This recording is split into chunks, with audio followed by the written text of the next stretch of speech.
Atlantic মহাসাগরের পারে দাঁড়িয়ে নবীর সাহাবী উকবা ইবনে নাফে বলছে যে, হে এলাকাবাসী, তোমরা বলো এই সাগরের ওই পারে আর মানুষ আছেন?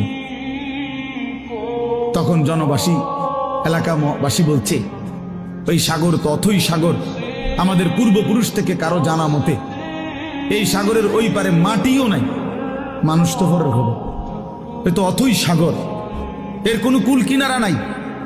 হযরত উকবা ইবনে নাফে 22 বছর বয়স্ক সাহাবী, পুরো আফ্রিকা বিজয় করে এই আটলান্টিক মহাসাগরের পারে দাঁড়িয়ে নিজের ঘোড়ার 2 পাও ভিজাইছে, ঘোড়ার পাও সাগরের পানিতে ভিজাইয়া এরপরে আল্লাহকে বলছে, আল্লাহ তোমার বান্দারা সাক্ষী দিছে সাগরের ওই পারে নাকি কোনো মানুষ নাই, এই জন্য আমি থেমে গেলাম।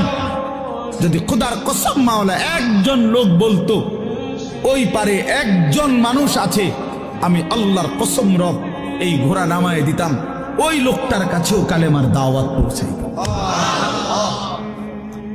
একজনের জন্য আমি সাগর পাড়ি দিতে রাজি আছি, কিন্তু কেউ তো বলে না আর কোনো লোক নাই, এজন্য থেমে গেলাম। এই ছিল জিন্দেগি।